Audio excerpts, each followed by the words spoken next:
Hey guys, what's going on? It's Dave with Evil Eye Games. Today we're going to continue on with making our third-person cover shooter. At this point we mostly have the AI wrapped up.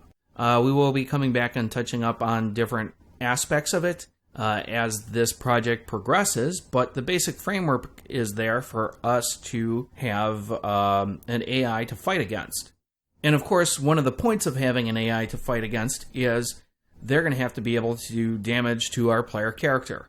Right now, we're playing, they're shooting the projectiles, and they're not doing anything to our player character. So we want to implement a damage system.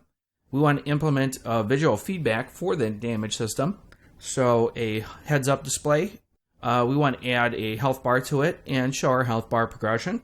And I also want to outline a system to regenerate health when the player is not taking damage. So the first thing we're going to do is we're going to go into our characters, our player characters, and open up our 3P player character. And right now, in the graph, we have our event take damage that we put in place before and we haven't used yet. So we're going to have to actually start using that. So I'm going to go ahead and I'm going to create a new function. And we're going to call this calculate health. And we're going to add two inputs. The first one is going to be the damage min, and it's going to be a float. And we're going to add the damage max, which will also be a float. Now we're going to have to perform some operations on these values that we're receiving from the projectiles that are hitting us. So I'm going to right click, and I'm going to search for random float in range. And we're simply going to connect the damage min and the damage max to the min and max pins on our random float and range, respectively.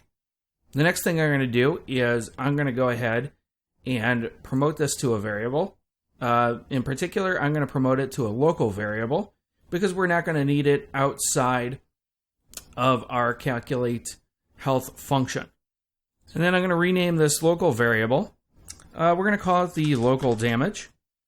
And this is what we're going to use to keep track of the damage that is incoming towards our character. And from our local damage set, we're going to go ahead and add a sequence.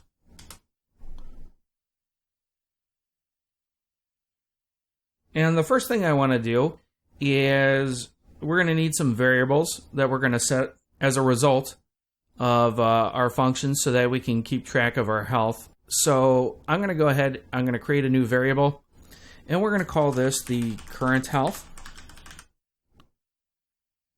And we're going to make it a float.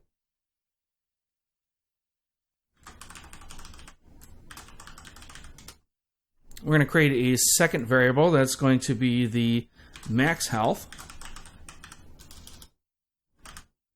And I'm going to create another variable. I'm going to call this the previous health. And I will explain this when we get to using the actual previous health value. But for now, we're just going to go ahead and create it and put it in place. And then finally, we're going to create a variable that I'm going to call isDead. And we're going to make this a Boolean. And this is going to determine whether our player character has died or not.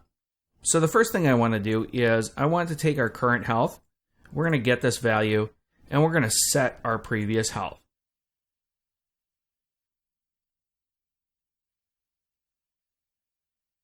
And once again, I'll get to what we're going to do with this previous health when we actually get to implementing it. Next, from our then one pin, we're going to make a check on whether or not our character is taking cover.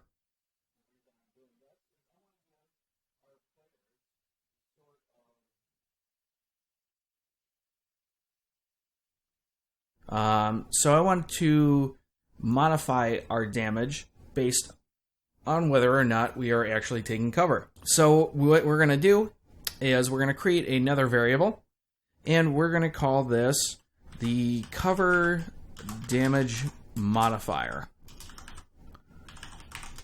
And this is going to be a float. And I'm going to compile so that we can set this value. And I'm going to go ahead and set this value to 0.8. And we're going to take our local damage variable and we're going to multiply this by our cover damage modifier. So this is going to reduce the amount of incoming damage to 80% of whatever damage should be done to our character if we are taking cover. So we're then going to go ahead and set our local damage, and we're going to connect our true pin into the set local damage and the result of this multiplication into setting our local damage. And then finally, we're going to have to actually perform the calculation on our health. So we're going to go out and we're going to set our current health. And we'll plug our then 2 pin into the current health. And the value we want to set this to is going to be our current health. And we're going to subtract the local damage from our current health. And then we're going to set our current health to the result of the subtraction. Next, we want to perform a check on our health. So we're going to drag off the current health value here, and we want to check to see if it is less than or equal to 0. We're going to hook up a branch. Now, if our health is less than or equal to 0, our character is going to end up being dead. But first, I want to set our current health to 0. We don't want this value falling below 0 for any reason.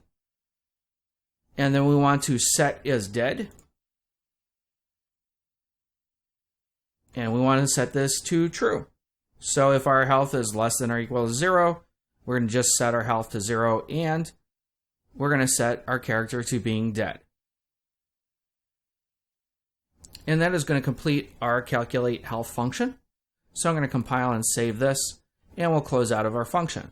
We're then going to take our calculate health function, we're going to drag it into our main graph, and hook it into our event take damage. We'll connect the damage min and the damage max, and this should be able to calculate our health. So I'm going to go ahead and throw in a print string, and we're going to plug up our current health to this print string. But the other thing we need to do is we need to actually set this current health. So at the top of our graph here, where the event begin play is, I'm going to go ahead and set our current health, and we're going to set it to our max health value. And we're also going to have to set the max health default value. So we're going to set this to 100, and we'll go ahead and compile and save. So if we go ahead and hit play, I'm going to go ahead and shoot one of these dudes. And once they start firing at us, you can see that it is actually subtracting from our health. So I'll go ahead and close out of that. And I'll get rid of this print string. Now, in order to update our heads up display, we're going to create a new dispatcher, just like we did for showing and hiding the crosshairs here. And we're going to call this update HUD health. Or we'll call it update, we'll just call it update health. Now, I'm going to go ahead and create a custom event here. And there will be a reason for this shortly. And I'm going to call this custom event perform update health. And we're going to grab our update health dispatcher, and we're going to call it. And we're going to go ahead and plug this into our perform update health. We're also going to have to add an input to our update health. I almost forgot about that. So I'm going to select our event dispatcher. We're going to add a new input, and we're going to call this health percent. And we'll compile and save this. And because we already dragged this out, we're going to have to delete it and then call it again. And we're going to update the health percent. So we're going to take our current health, And we're going to divide it by our max health. And that will give us the total percent of health that we have available to us. And we'll plug this into our health percent here. And we can go ahead and compile and save. And then we're going to have to call this after we actually calculate health. So from our calculate health function, I'm going to call that perform update health.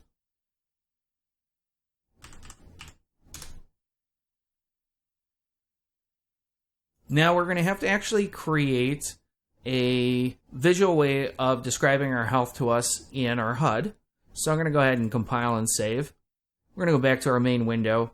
We're going to go into our HUD folder and open up our gameplay widget that we created.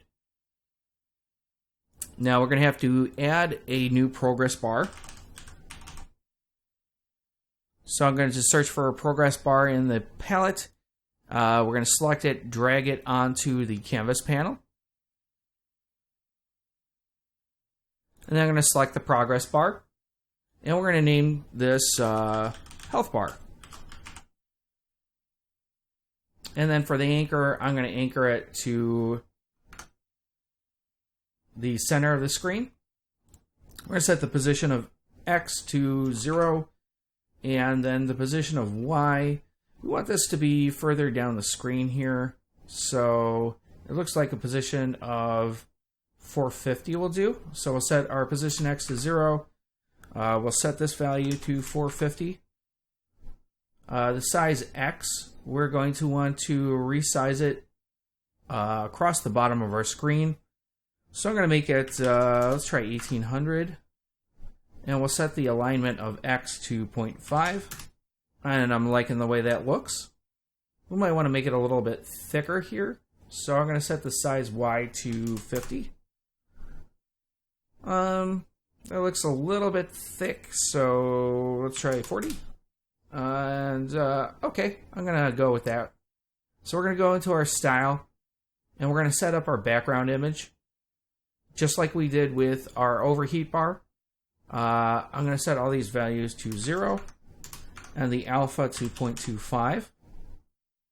So that'll give us a charcoal-like background. And then for the fill color and opacity, this isn't going to matter because we're going to change this up later. But I'm just going to set it to green. So we'll zero out everything but the green, and I'll set the opacity to 0.5. And then if we move the fill percent here, we can see what it's going to look like. I'm going to set this to 1.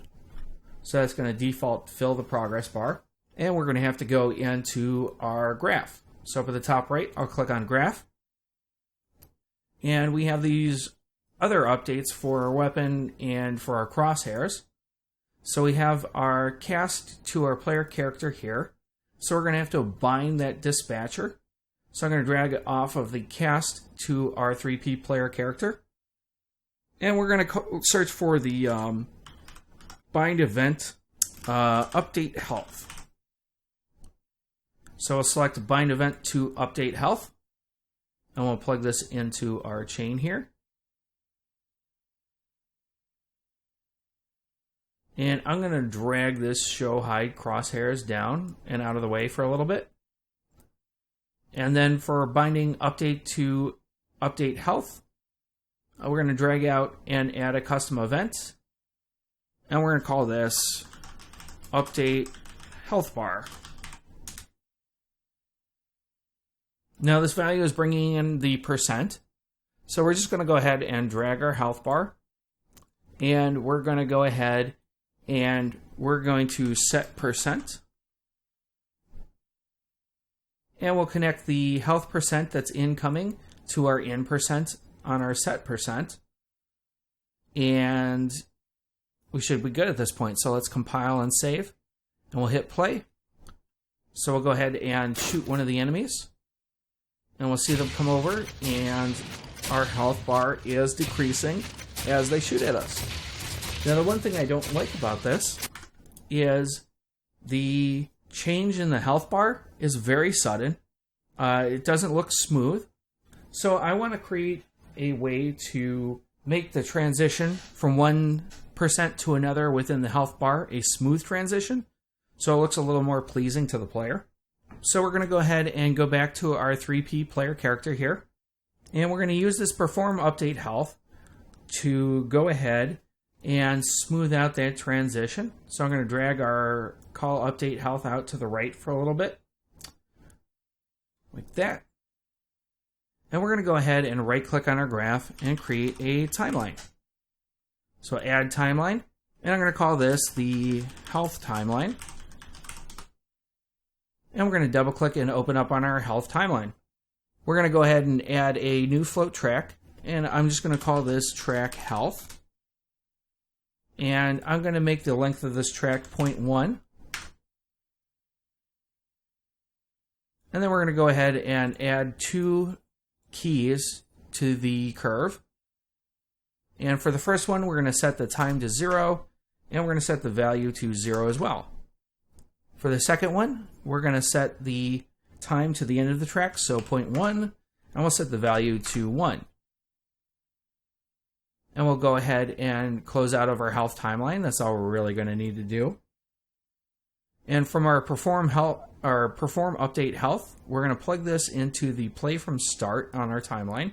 And we're going to go ahead and I'm going to drag this out of the way for a little bit. What we're going to need to do is, this is where we're going to use that previous health that we set before.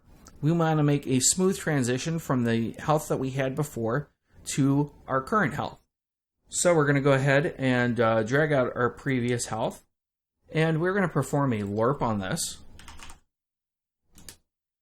So our previous health will be plugged into the A pin, and we're going to get our current health here. And we're going to plug this, I'm going to break the link to it, and we're going to plug this into our B pin. And the health output from our health timeline, we're going to plug into our alpha. And then we can take this final result here and plug this into the return value from the LERP. And then we'll connect our update pin from our timeline into the call update health.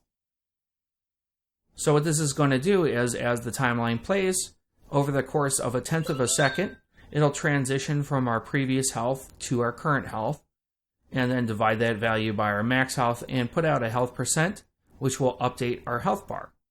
So if we compile and save and hit play, let's see if it works. So I'll shoot at one of our guys here. You'll see that the health bar actually moves smoothly instead of immediately and abruptly. So that creates a nicer effect for our health bar. And I'm going to go ahead and I'm going to put a comment box around this, and we'll just call it what it is. Perform update health. And we're going to be done with this. Now the next thing I want to deal with is giving our player regenerating health. So in order to do that, I'm going to create a new variable, and I'm going to call this is taking damage. And it's going to be a Boolean. And we're going to use this because we don't want our player continuously regenerating health while they're in combat or getting shot. So I'm going to drag our perform update health off to the side here. And we're going to drag out and set is taking damage.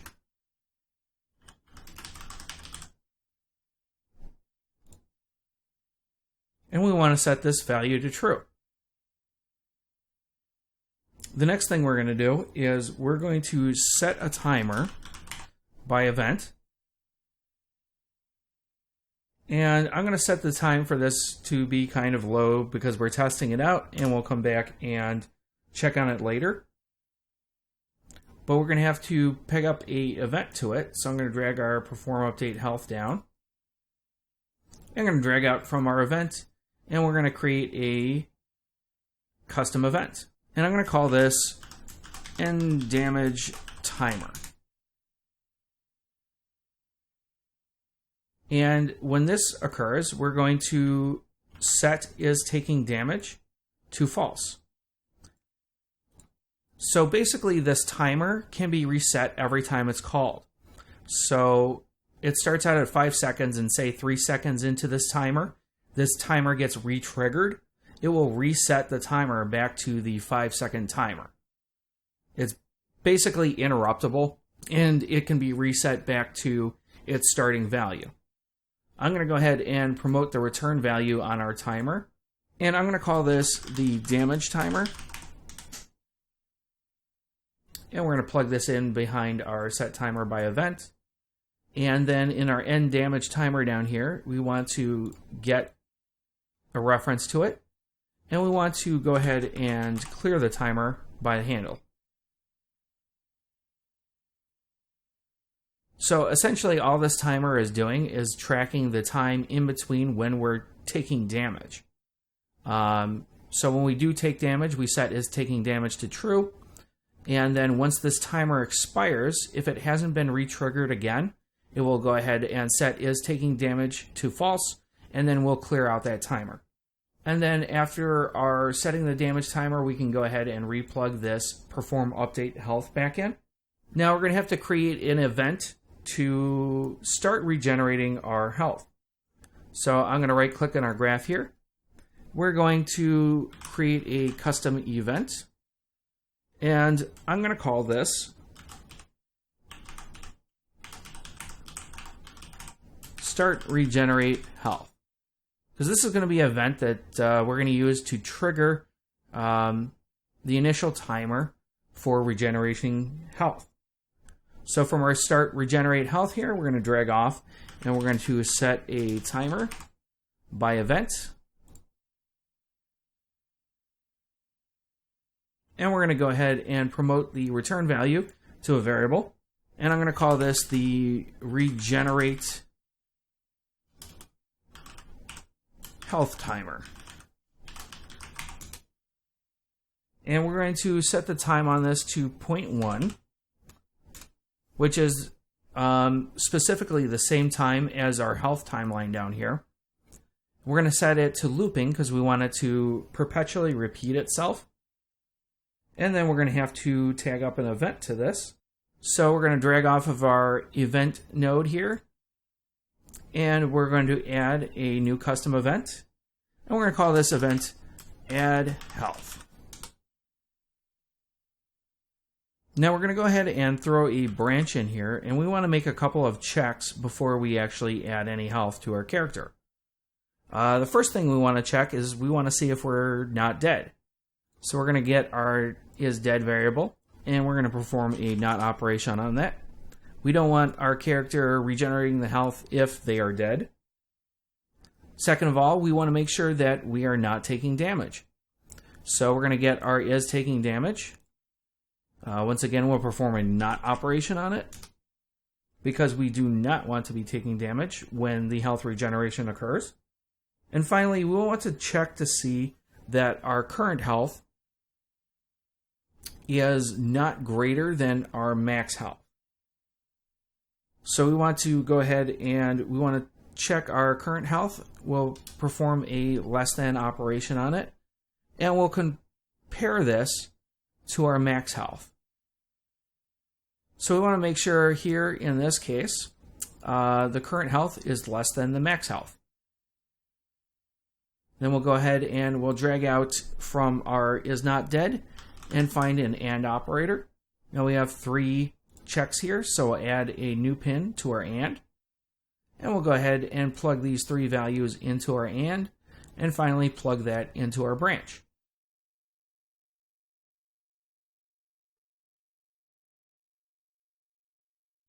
Alright, so now that we make sure that our character is not dead, that we're not taking damage, and that our health is less than our maximum health, we're going to go ahead and set the previous health.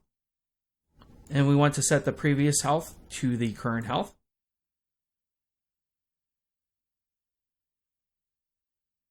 And we'll plug our true pin into the set previous health.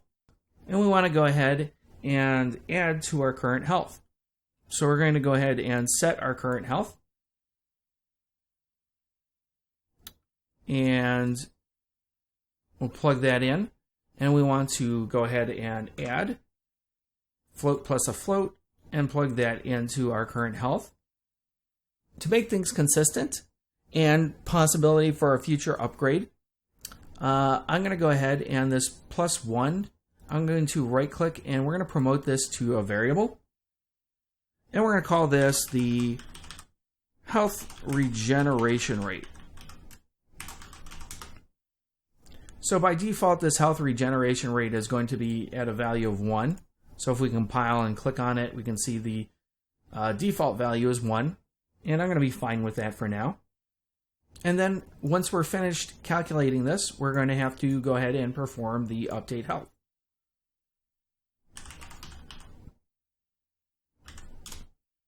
And that will go ahead and update our UI. And so I'm going to go ahead and compile and save this, and we'll give it a test. So I'm going to go ahead and I'm going to shoot these guys, and I'm going to make sure to kill a bunch of them before they kill me. We want to make sure that they do some damage, and they actually killed me first. So let's go back to the map, and I'm going to get rid of all the AIs other than one. And let's try it again. So we just have this one AI. We can control it much better than a bunch of AIs. So he's doing damage to us, and the progress bar is slowly creeping downward as he hits us. So let's go ahead and kill him off so that we guarantee we're not taking any damage. And after 5 seconds, we should start seeing our health regenerate back. And of course, I did forget something. In our 3P player character, we have to actually call on the start regenerate health. So once again, I'm going to go up to the top of the graph here where we have our event begin play. And we're going to have to call that start regenerate health event. So we're going to go ahead and compile and save, and let's test it out again. And we'll shoot at our enemy character. So he's firing at us, and we'll go ahead and kill him off because he's done damage to us. After about 5 seconds, our health will go ahead and start regenerating on our HUD. Now, one other thing I want to do is it would be a pretty cool effect to change the color of the fill bar based on our health. So we're going to go back into our gameplay widget here. So I'm going to go to our update health bar event here, and I want to take this value. And we want to change the color of this health bar based on the percent of the fill. So we're going to create a system that's going to change the color. So I'm going to drag out from our health bar here, and we're going to search for set color, and we'll select the set fill color and opacity. We'll plug this into our set percent. And then from our in color here, I'm going to drag out, and we're going to search for a lerp, which will give us a lerp linear color, and it'll give us 2 color options here. So I'm going to promote each of these to a variable.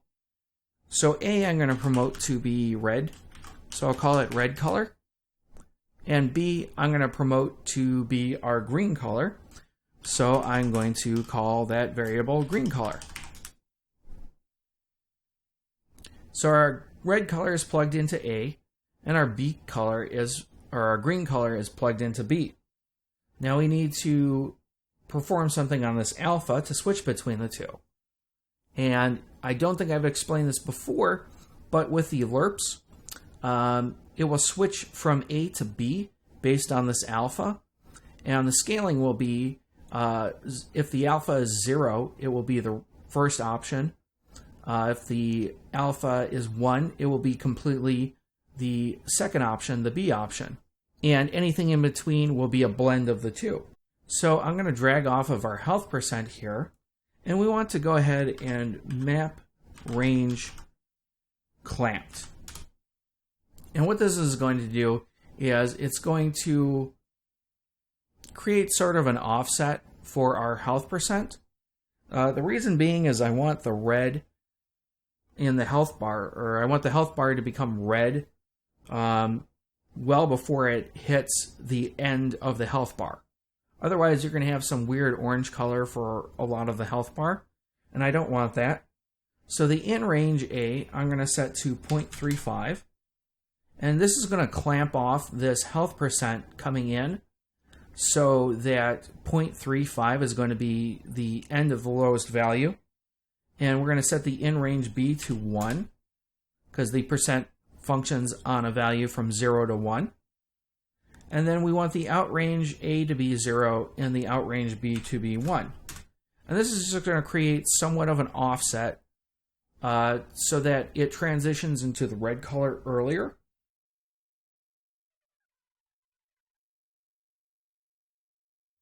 And we're going to go ahead and compile and save, and we'll test it out. So let's hit play, and we'll shoot at our enemy character here.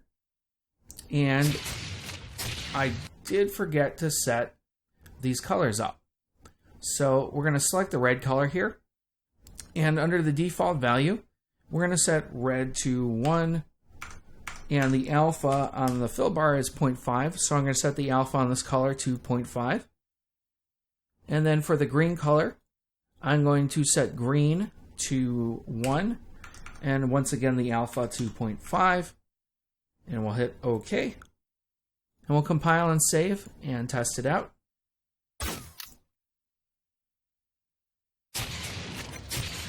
And as he does damage to us, our health bar is slowly morphing from green to red. And then hopefully once it gets down far enough, it's going to be a red color right there. And if we shoot him and kill him, we'll wait for the health to regenerate to kick in. And you'll see as it fills up, it's going to go from that red color back to a green color. Now obviously you can play around with these colors to get a tone that you like much better. Personally, I think it's a little bright. So I'm going to set the alpha, or the red, to a 0.5 and the green to a 0.5 instead of a 1 value. And I'm going to go ahead and compile and save this. And I'm going to go ahead and put a comment box around this. And we'll just call it what it is. We'll call it update health bar. And so we have these methods in here to update our graph. And one other thing I would like to take care of here is when we put our weapon into overheat here, I'm going to drag this and drag it out to the side a little bit. We're setting the text of the weapon overheat text to visible and hidden. But when our weapon overheats, we're still able to see the crosshair. So I want to go ahead and call this show hide crosshair event. So after we set the visibility, I'm going to call show hide crosshairs. And I'm going to duplicate it.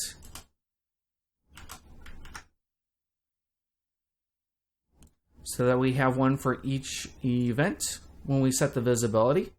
So when our weapon overheat text is hidden, we want to show the crosshairs.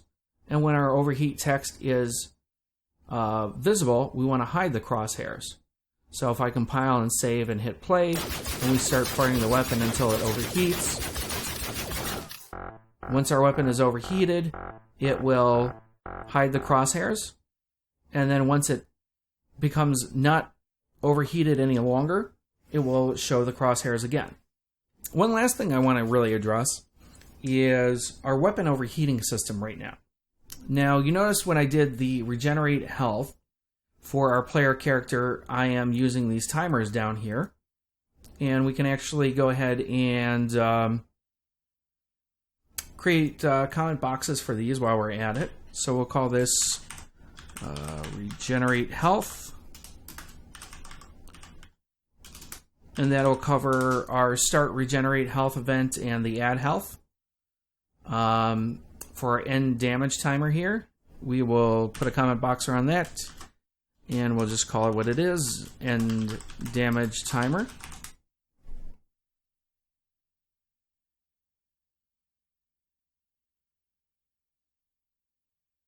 And then we can just straighten everything up a little bit. But here for our damage events, I am using timers, especially for the regenerate health, instead of using what we did in our weapon, which is using the event tick.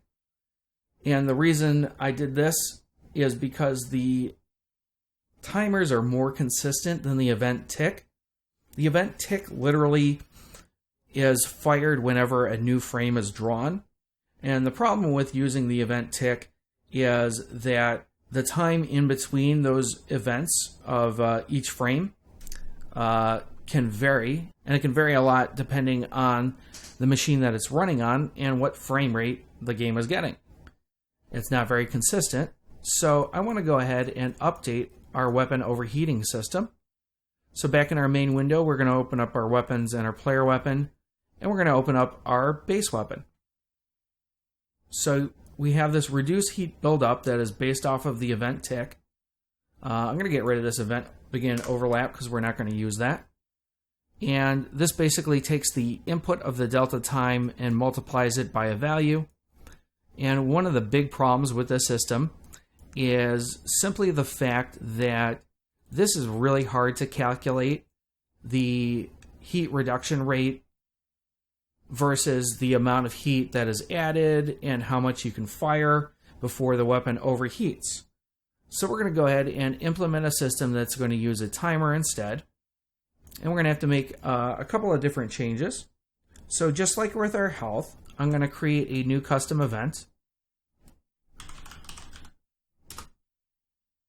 And we're going to call this the begin reduce heat. And this is going to be the starter event that triggers our timer. So we're going to go ahead and drag off, and we're going to go ahead and set timer by event.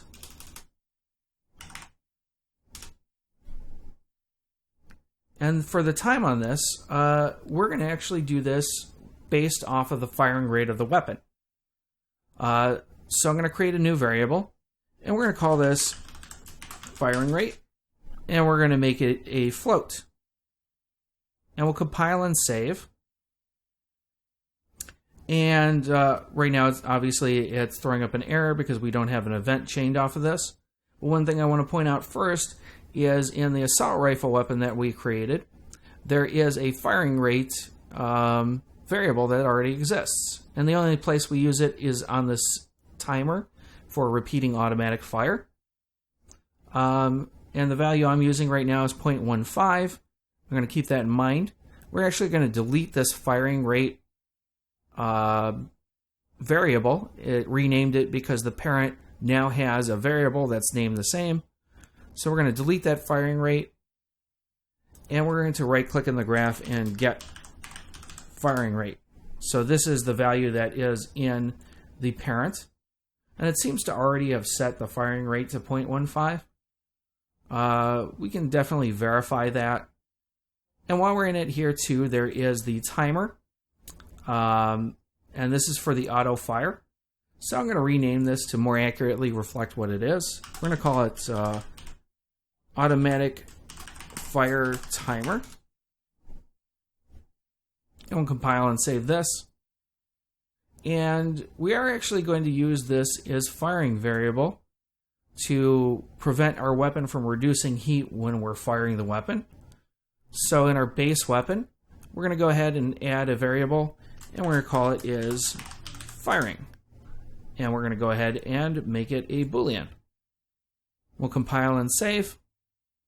And in the assault rifle, once again, it renamed this is firing variable. So we're going to have to go ahead and replace these. So we're going to search for set is firing. And we want the original set is firing from the base weapon. And I'm going to duplicate this and then replace these is firing 0 events. So down here, when we stop firing the weapon, we set is firing to false. And then when we fire the weapon, we set is firing to true. And then we want to check, instead of this is firing 0 variable, we want to get is firing. And we want to plug this into our branch. And we can go ahead and delete this is firing 0 variable. So that leaves us with the only variable we've created in the subclass as being the automatic fire timer that we just renamed. So let's compile and save this. And of course, UE4 crashed.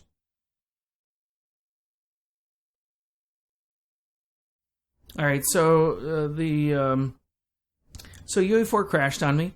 So we'll go ahead first and delete this is firing variable, and that's going to remove it from our graph, and we'll compile and save. We're going to right click and set is firing.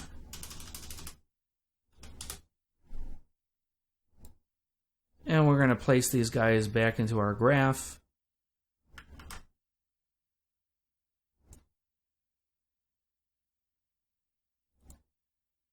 And we'll get is firing for our branch. And plug that into our branch. And if we compile and save, we are where we should be with this. And we really don't need these begin play event ticks or anything up here, so I'm just going to delete those. Then we're going to go back into our base weapon here. So from our set timer by event, we're going to have to attach a custom event to this. So we're going to drag off and search for add custom event. And we're going to call this event reduce heat. And we also want to go ahead and promote this timer to a variable. And we're going to call this reduce heat timer. And we want this to be looping because we want it to repeat itself. And then for the time, we're going to use the firing rate. And we'll verify the value of this firing rate. Here it's set to 0. So I'm going to set this to 0.15 as the default. And if we compile and save, we'll lose the error in our timer. And then for the reduce heat event, we're going to make a check first. So we're going to add in a branch. And we want to check to see that we're not firing. So we'll get our is firing variable. We'll perform a not operation on it. And we also want to check to see if the heat that we have for our heat current, we want to make sure this is greater than 0. We don't want to cause the heat to drop below a 0 value. So we're going to perform a AND operation on these two.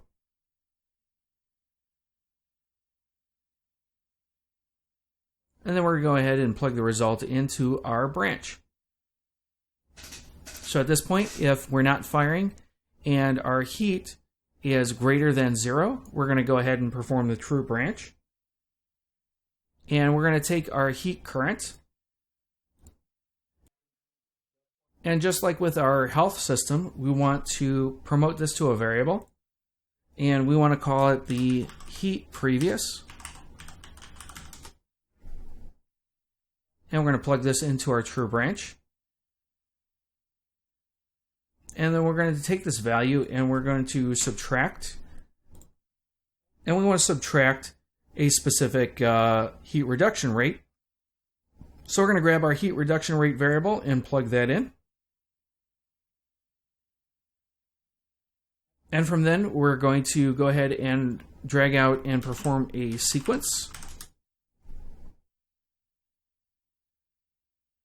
And the first thing we want to do is we want to check this value.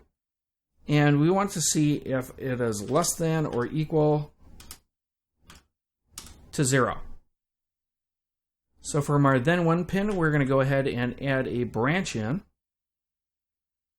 And we'll connect this checked up to that branch.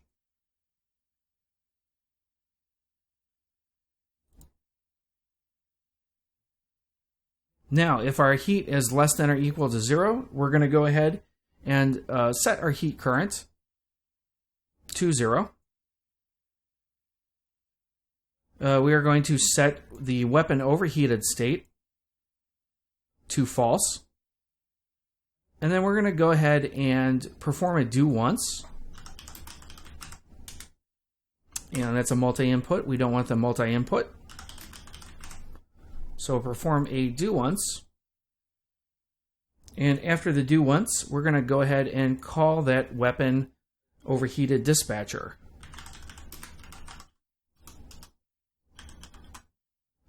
So we'll call weapon overheated dispatcher. And we're essentially doing the same thing that we did in the fire heat buildup function over here. But we really don't need that function anymore. So we're going to end up getting rid of that. And we want to set the call weapon overheated dispatcher to false. And then from here, we're going to go ahead and we're going to duplicate our heat current. And we're going to connect this up to our false from our branch. And we're going to take this value that we calculated from our heat previous minus the heat reduction rate, and we're going to set our heat current to that value. And we also want to go ahead and plug this into the reset on our do once. And then finally, we want to go ahead and update the heat on our event graph. But we don't have an event yet, so I'm going to go down the graph, I'm going to right click, and we're going to create a custom event. And we're going to call this the update heat. And I forget what I called it in the player character, so we'll go down here, perform health update. So in our base weapon, we're going to call it perform update heat. So from our then one pin, we're going to go ahead and call our perform update heat. And we'll go ahead and compile and save this.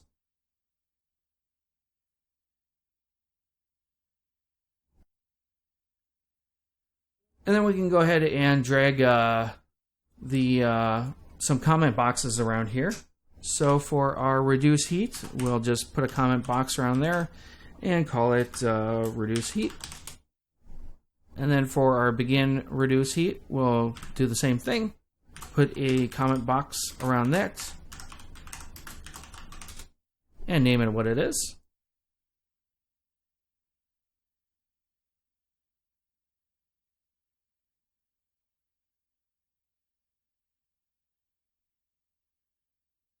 And now we're going to actually have to perform the update heat. So once again, we're going to go ahead and right click and add a timeline. And I'm going to call this time the heat timeline. And we're going to double click to open up our heat timeline. And I'm going to add a new float track. And we'll call this just heat. And then for the length, we're going to set it to the 0.15 that we set our firing rate to. So I'm going to go ahead and right click and add two keys to our curve. Once again, the first one is going to be 0 at time 0 and a value of 0. And the second one will be at a time of 0.15 and a value of 1. So we can go ahead and close out of our heat timeline. So from our perform heat update, we're going to play from start. So like before, we're going to get that heat previous value. And we're going to perform a lerp. And we're going to lerp between the previous heat and the heat current. And we're going to connect our heat output on our heat timeline into this lerp. And then we're going to call on our weapon overheat percent dispatcher. And this requires a percent. So we're going to take this and we're going to go ahead and divide a float by a float. And we're going to divide it by the heat max. And we're going to plug this into our overheat percent and plug the overheat from our timeline into the dispatcher. And then we can put a comment box around this. And we'll just call it update heat.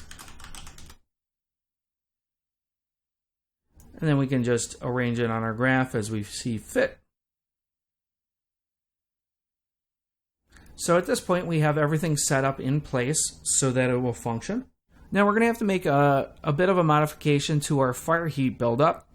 So if we double click and open up our fire heat buildup function here, I'm going to go ahead and I'm actually going to drag everything we have off to the side here. And from our execution pin, we're going to drag in and put a sequence.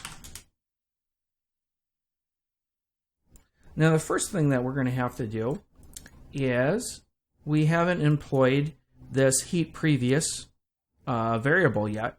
So we're going to go ahead and set this and plug this into our then 0 pin. And we're going to get our heat current and plug that in. So the very first thing we do before we add any heat to our heat current is we're going to set that heat previous value. Our then 1 pin is going to go ahead and plug into our branch that existed before. And we can slide this over.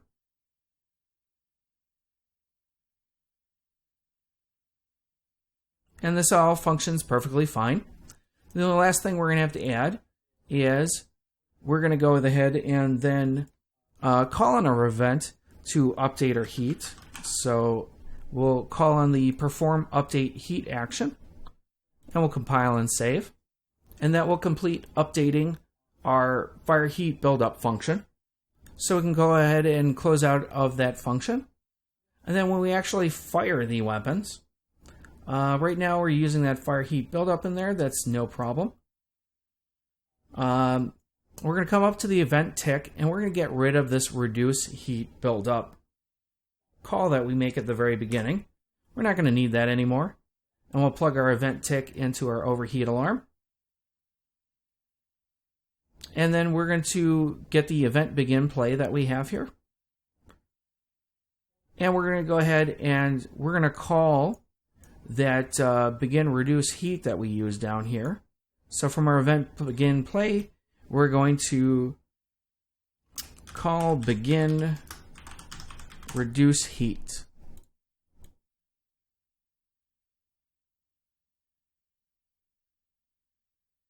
And we're going to go ahead and compile and save, and we'll give it a test. So if we fire the weapon, our weapon fills up smoothly and it decreases smoothly. And one of the benefits of using this system is it's going to make it easier to calculate what the heat reduction rate should be and what the heat buildup rate should be.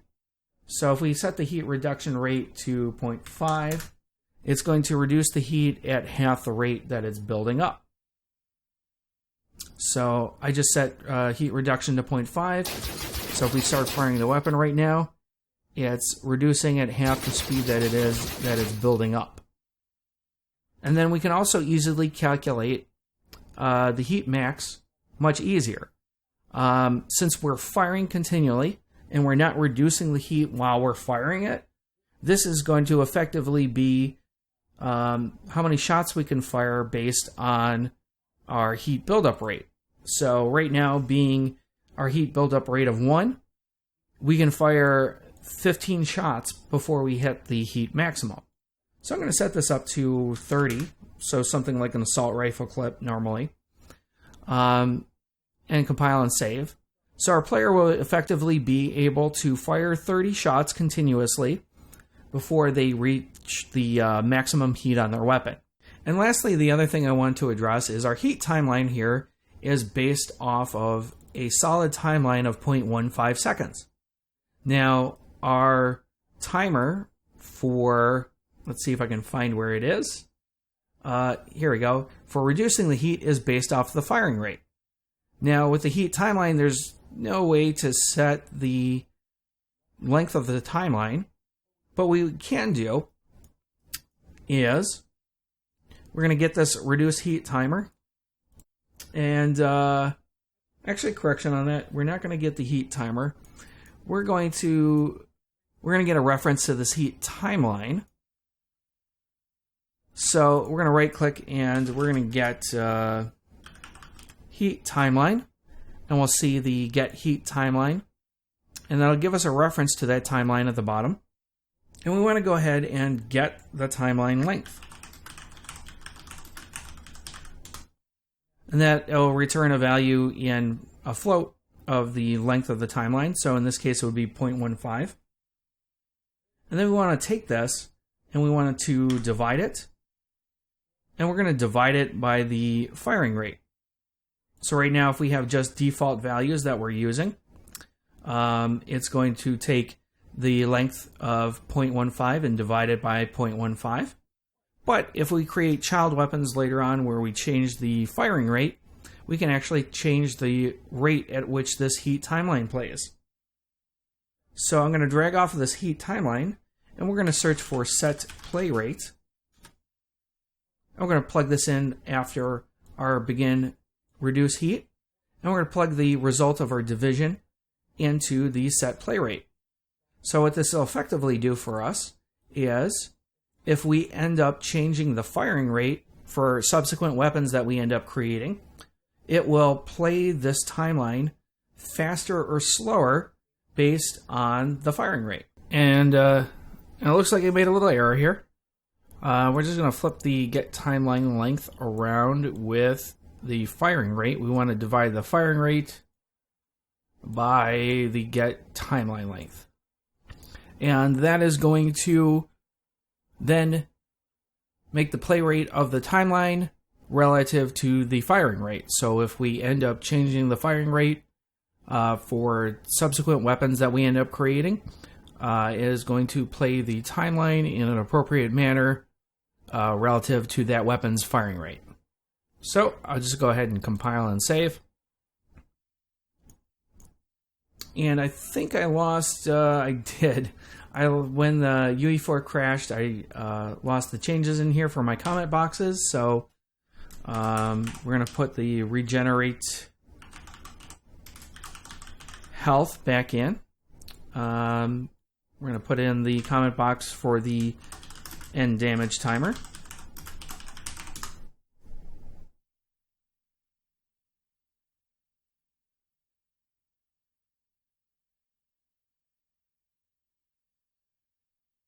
And lastly, I want to address what happens if our character dies. And this is really going to be a temporary solution for right now, but it's going to give us something that happens in the event that our character does die.